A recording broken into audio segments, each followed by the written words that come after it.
What's up, guys, and welcome to another episode of the Powerhouse Mentality podcast. I am your host. I am Caitlin Kenna-Smith, and today we are going to talk about how to build a bulletproof body, how to get stronger, how to get leaner, how to get more confident when you don't have that much time, when you're busy, when you have a lot going on in your life, when you have a lot of responsibilities, whether it's at work, whether it's at home, and you don't want to live in the gym. Because if you think that you need to train 6 days a week for hours and hours on end to get strong and lean and be injury-free, then you've been lied to. You have the wrong mindset towards fitness. And the truth is that you can build a strong, resilient, athletic body in less time if you train smart. Because more isn't better. Better is better. And in this episode, my goal is to teach you how to maximize your results with minimal training time. Because I get it, guys. Life is crazy. We all have so many different responsibilities, but I don't want time to ever be the reason why you are sacrificing your health. And you shouldn't allow that to happen. You shouldn't let it get to that point where you're starting to put your health on the back burner because you have so many other things going on. But I know that it can be really challenging sometimes to make it a priority when you have so many other things going on, because it can almost make you feel like you're drowning. And the reality is that when you are healthy, when you're fit, everything else, the good and the bad times, is better.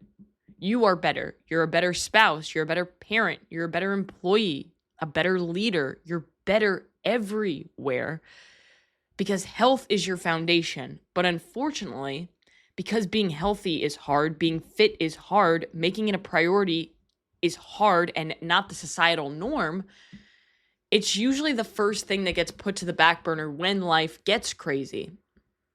But life will always be crazy.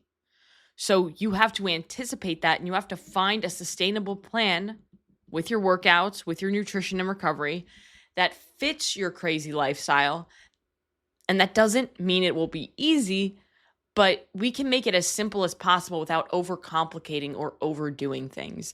Because I find that there are so many mistakes that people make when they're trying to get fit and healthy, which cause them to not be fit and healthy because they continue to make these mistakes that make the journey unsustainable.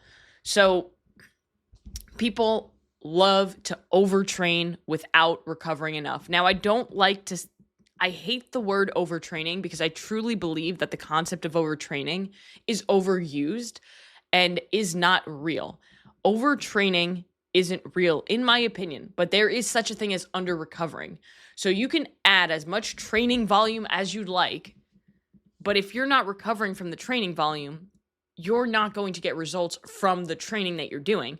So if you're doing these hard, high-intensity workouts with set after set with tons of different reps, but you're not properly recovering, you're probably going to injure yourself, but also you're not going to see the results that you're after because your body can only tolerate a certain amount of stress before it just doesn't adapt anymore because it's just constantly rebuilding and repairing that it can't grow muscle tissue and grow performance. Another common mistake that I see a lot of people make, and I've made it myself, is skipping your mobility or not warming up properly. Now, one of the things that I've learned now that I'm 30 is that I can't just walk out my door and go on a run. I can't just go into the garage or go into the gym and just start pumping out squats. I have to take my time now.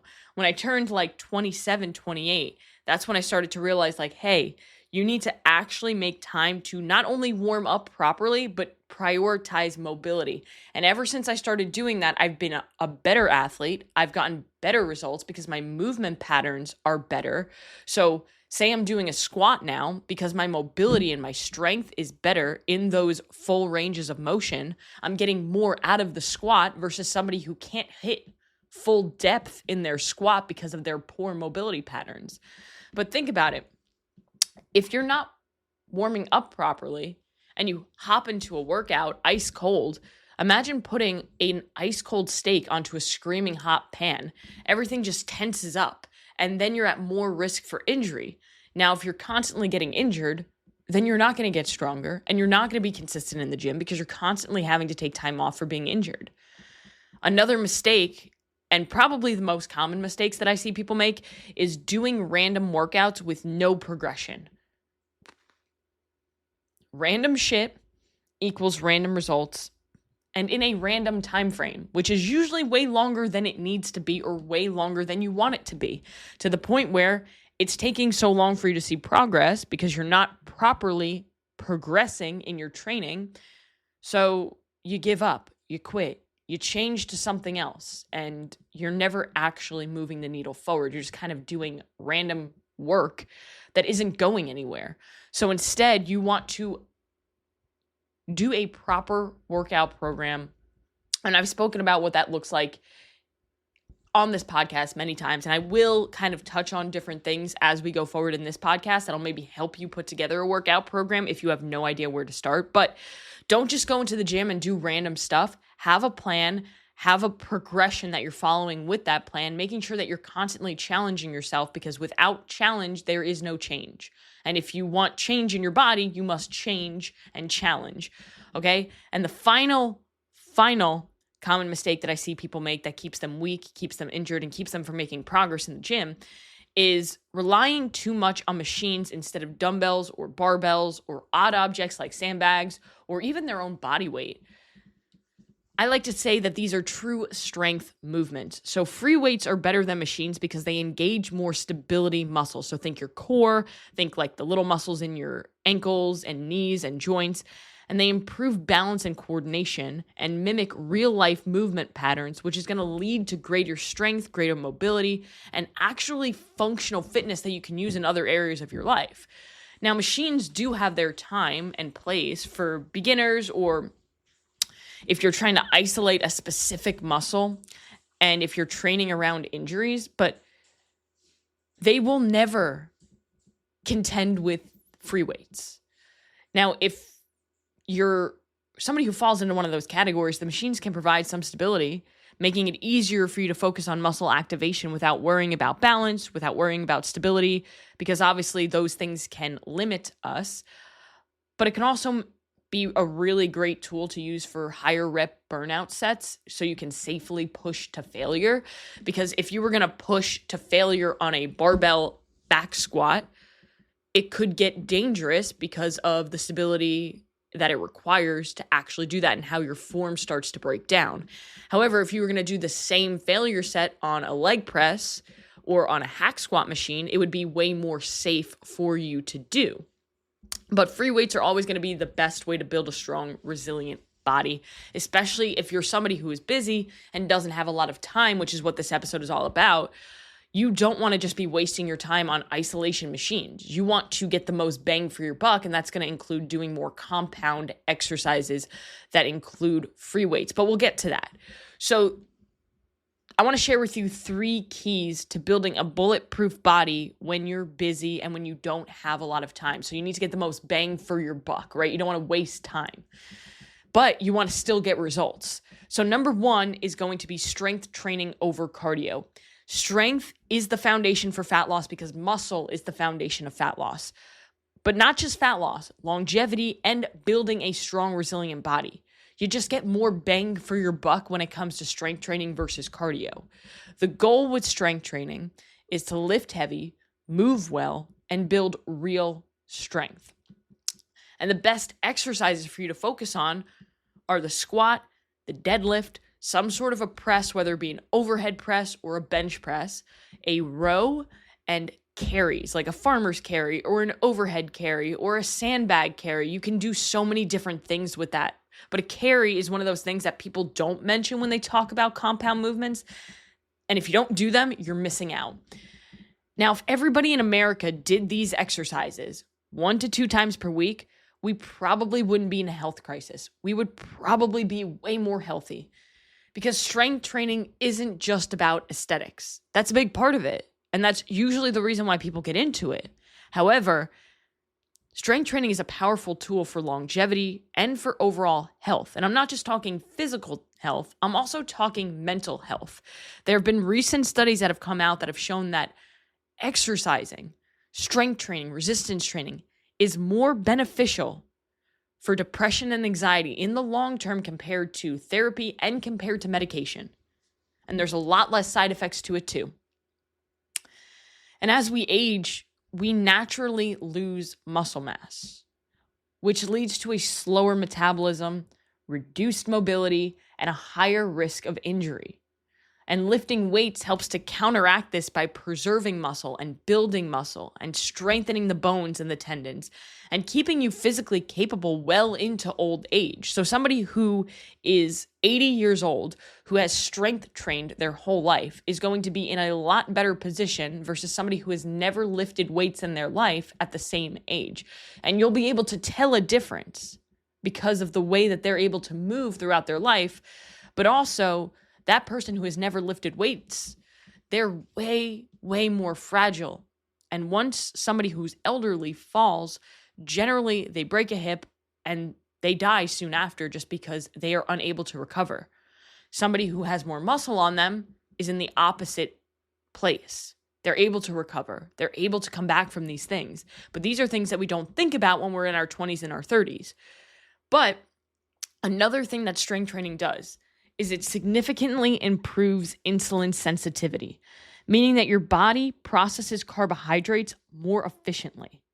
And poor insulin sensitivity can lead to weight gain, energy crashes, and an increased risk of type 2 diabetes, which is one of the most common chronic diseases that is plaguing America and plaguing the world right now. So by building muscle through resistance training, you're going to improve your body's ability to use carbs for energy, leading to better glucose control, better blood sugar control, more stable energy levels, and reduced cravings, which is going to make it easier for you to stay on a nutrition plan. So while cardio does have benefits for heart health and endurance, it's an overused tool.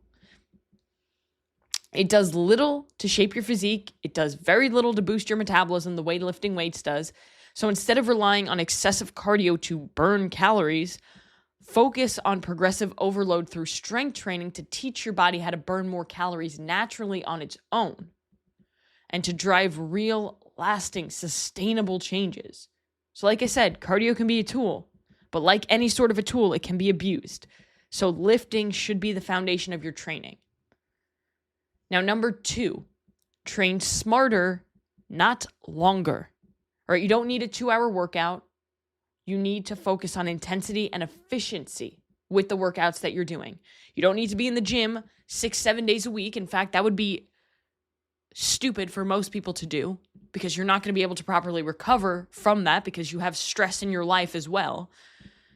So aiming for 3 to 5 times a week is usually the sweet spot for most people. And honestly, 3 to 4 is usually where most people and where most of my clients find the most success.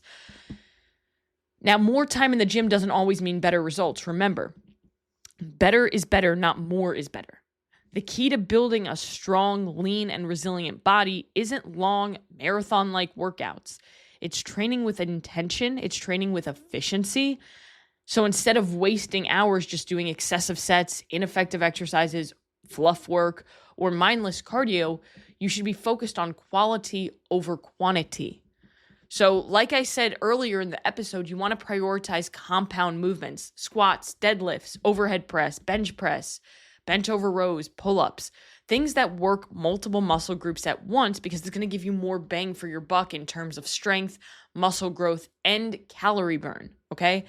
And progressive overload is truly king when it comes to a proper workout program.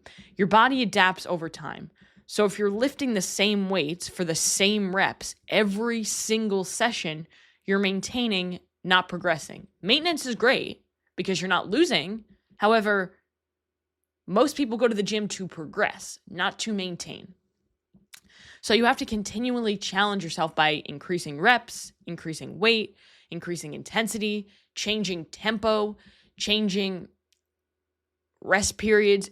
There are so many different things that you can do to make the workout more challenging for you week after week. Because the reality is you're not going to be able to add weight every single week, right? If I started you off doing a 5-pound bench press, like using 5-pound dumbbells, and I said, okay, we're going to go up by 5 pounds every single week, you are not going to be able to go up 5 pounds every single week for the rest of your life because then you'd be lifting thousands of pounds on a bench press, which is not possible.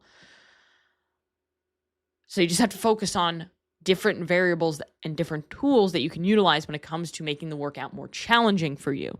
And this is where a good workout program comes into play and a good coach comes into play to help you do that.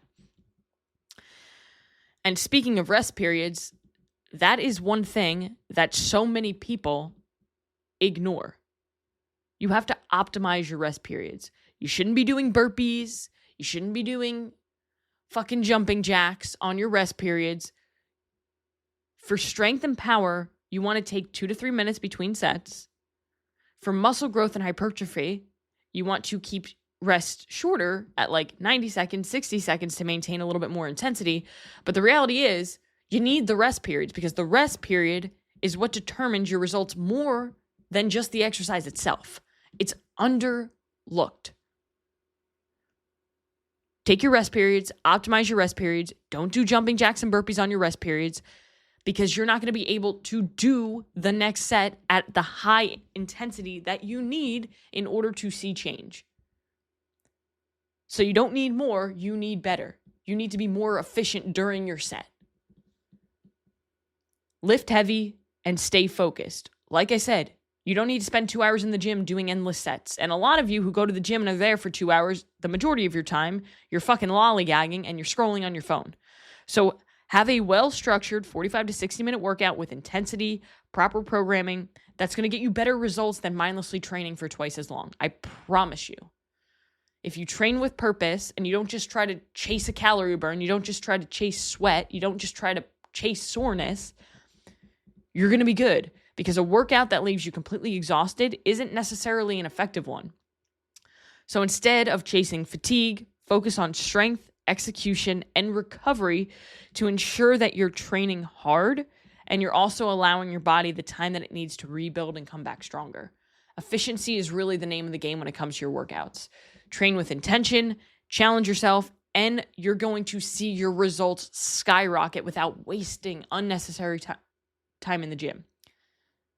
And when I see somebody first get into lifting, and myself included, they generally gravitate towards what we would call a bro split, which is basically where you focus on a single body part every single day. So you have a chest day, you have a back day, you have a leg day, a shoulder day, arm day, ab day. But there are so many limitations to this approach. So I'm going to help you guys work through this and kind of pick the workout split that could be the best for you. So like I said, there are so many different limitations when it comes to this approach. Could it work for some people? Absolutely. However, there is a way better way to do it. There are many better ways to do it. So some limitations here is one, your muscles don't need a full week to recover. In fact, it's probably not the best to give them that much time to recover.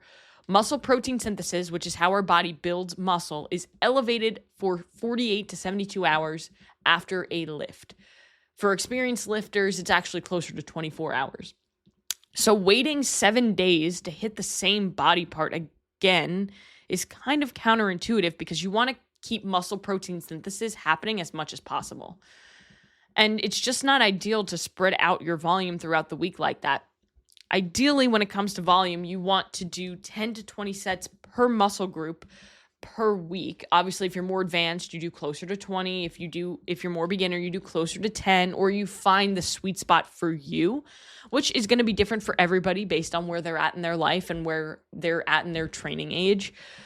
But that would be a lot of volume for you to hit in one muscle group in one day. That would be a long ass workout. And think about it, by the time that you're in those later sets towards the end of your workout, they're going to be half-assed due to your fatigue. So the goal should always be effective volume, doing each set with appropriate effort to ensure you're stimulating muscle group, not just something to check off the box. So let's think about some alternatives that would be way more advantageous for most people when it comes to a split. So number one is going to be an upper or a lower split, or an upper-lower split. All right. So I have a couple clients who do an upper-lower split and love an upper-lower split. So it would be 4 days of training throughout the week is the best way to do it. You can do it 6 days, but again, most people cannot sustain 6 days a week in the gym unless they're a fitness fanatic, a trainer, they do it for a career. They just can't be consistent enough. So doing 4 days where you do upper, lower, rest, upper, lower, rest, rest, you're getting effective workouts. And usually most people can sustain that kind of a schedule. Another one that's really great and that I find that the majority of my clients thrive on is a full body split. So doing 2 to 3 times a week, full body workouts. The more advanced you are, the more days you could add. And the reason why I love a full body split for most people is that, one, it fits into a busy lifestyle like a fucking puzzle piece. It allows for effective training, and it's more sustainable because results require consistency. And if you're doing 3 days a week, you are more likely to stay consistent with it. And two, if you miss a day due to life happening, you don't miss an entire body part. Like if you were doing a bro split and you missed Monday, you missed chest. You just missed an entire muscle group for the week. And what if every week you're missing Monday because something happens on Mondays? Now you haven't hit chest in fucking 3 weeks. But if you're doing a full body workout, then say you're doing 2 to 3 times a week, you've already hit volume on each body part that week. So if you're missing a workout, it's not as detrimental as if you miss a workout when you're doing a bro split. And number 3, each exercise is just more effective because there is less fatigue in the muscle compared to other splits. Like I said in the beginning of this, if you're hitting chest and you're doing 5 exercises for chest, by the time you get to the 5th exercise, your chest is really fatigued. So you're probably not getting the most out of that exercise. Versus if I'm doing a full body split and I'm doing 2 exercises or 1 exercise for chest, then that is going to be a really effective exercise because I'm not fatigued in that muscle group. So you get more out of those workouts for most people. And one of the other most popular training splits is a push-pull legs. And this is a personal favorite of mine. When I was doing bodybuilding, when I was doing hypertrophy training, before I started CrossFit, this is what I would do. Push-pull legs, rest, push-pull legs, rest, repeat. The drawback to that style, when you do the push-pull legs, rest, repeat, is that the workout schedule is going to change each week. And most people like to have a set schedule where, hey, every Sunday I take a rest day or every Wednesday I take a rest day. So you can do this in a different way where you can tweak it to do push-pull legs, rest, full body, rest, rest. That's what I like to utilize for a lot of my clients who prefer a push-pull legs is we're still getting the push-pull legs, but we're resting, we're taking a full body day, and then we're doing 2 more rest days. So they're training hard 4 days a week, resting, giving their body enough time to recover, and it's more consistent. Now, the biggest takeaway I want you to have from all of that is that there is no best training split. The best training split is the one that you can train with enough volume, with enough effort, and you give your body enough time to recover, and most importantly, you can remain consistent with. And the third and final key that we're going to talk about here is mobility and recovery. So if you want to be strong, you want to be pain-free and perform at your best for years to come, mobility and recovery can't be an afterthought. And it usually is. These things need to be taken seriously. They need to be made a priority. Strength means nothing if you're constantly stiff, constantly in pain, or you're dealing with injuries that slow you down. The strongest and most resilient athletes and people aren't just the ones who lift the most, they're the ones who can move well, recover fully, and stay injury-free for the long haul. Now, with mobility, there is a constant conversation where people do not understand the difference between mobility and flexibility, and there's a big difference here. So many people confuse mobility with flexibility, but they are not the same. They're very different. Flexibility is your passive range of motion. So how far your muscles can stretch when external force is applied. So think of being able to touch your toes or do a split. Flexibility is important, but it doesn't mean you can control the movement in that range of motion or be strong and stable in full ranges of motion. And that's what mobility is. Mobility is your active range of motion. So how well you can move through a joint's full range of motion with strength and control and stability. So this is what allows you to squat deep with control, lift overhead without pain, and move efficiently in and out of different positions. So mobility is generally greater than flexibility for strength and longevity. Like I said, being flexible is great. Like, you can do party tricks if you can do splits. That's pretty fucking cool. I cannot do that. But if you don't have the strength and stability to control your movement, you're at a higher risk of injury, which is why mobility is king here. It allows you to move freely, efficiently, and without pain while staying strong in your full range of motion. Now, I've been somebody who's had to deal with this a lot in my life. Most recently, I was diagnosed with hypermobility, meaning that I am extremely flexible. Like, if you ask me to get into my deepest squat, and if you've watched me squat maybe on some Instagram videos, you see that like my ass can touch my ankles. However, I do not have the strength and stability in that long range of motion, which has caused me to hurt myself constantly because I get down into that deep squat and my glutes aren't strong enough to be there. Neither are my hips. So then my lower back takes over, which it shouldn't. And then I deal with back pain, or I deal with my pelvis or my SI joint moving around. So what I'm working on more than ever right now is getting my hips strong, getting my glutes strong, getting stronger in these full ranges of motion so that I can control them and I won't injure myself. So a couple things to note when you want to think about improving your mobility and recovery so that you can do this for the long term and you can feel your best, because that's the point of fitness and nutrition.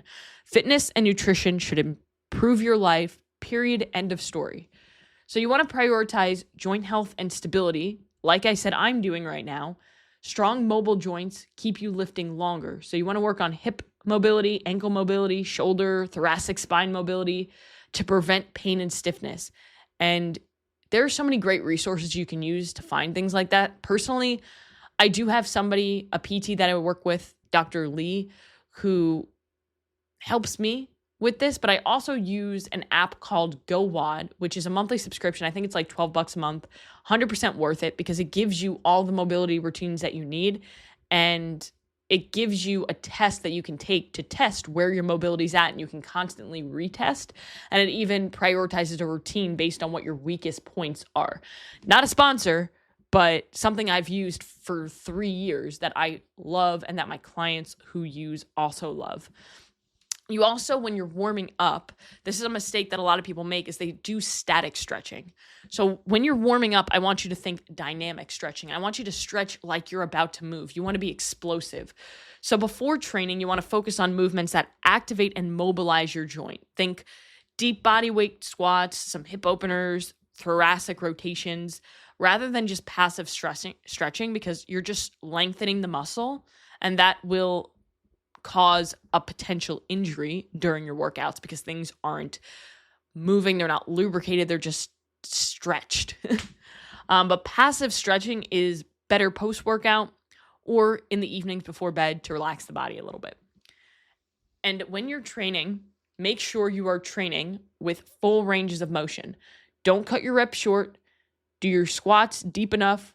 Get full range of motion on your presses, proper deadlifts, because all of those things reinforce mobility and strength in the positions that you actually use in life, right? Don't be that person who's doing like a quarter rep squat or who can barely lock out their elbows over their head when they're doing an overhead press, because you're not getting much from that. You're just reinforcing bad or poor movement patterns, and you will teach your central nervous system these poor movement patterns that are very hard to break. I also, when it comes to recovery, want you to remember active recovery matters. Walking, mobility drills, proper cool downs, they're going to prevent stiffness and improve your recovery. And the last thing with recovery, while it doesn't go hand in hand with this, it is something that is so underappreciated, is prioritizing sleep and prioritizing nutrition. So recovery is not just stretching. It's not just doing mobility. It's fueling and repairing your body with proper protein, carbs, fats, hydration, and sleep. So mobility and recovery aren't just for preventing injuries. They're the key to staying strong, staying athletic, staying pain-free for your life, to be better at everything in life. Because people don't realize that all of the movements that we do inside of the gym, we do inside of our life. Squatting, every time you sit or stand up from your desk, you're squatting. Every single time you sit on the toilet, you're squatting. Every single time you put something in the cabinet, you're overhead pressing. Every time you pick something up off the floor, you're deadlifting. So you can't ignore the fact that all of these things that we do in the gym carry over into real life. So it's so important to train hard, recover smart, and keep your body moving like an athlete now and for decades to come. So some of the things that I want you guys to take away from this, because I know there was a lot to uncover here on this episode, some action items. 1, train 3 to 4 times per week, focusing on your compound lifts. 2, track your strength progress. Remember, progressive overload is king. 3, make sure you're spending enough time, even 5 minutes a day, on your mobility and recovery. Don't ignore that. Start small, 5 minutes a day before you go to bed or before your workouts. Make sure you're warming up properly. And then finally, fuel your body with enough protein, with enough carbs, fats, and quality food and hydration so that you can recover and be the best version of yourself.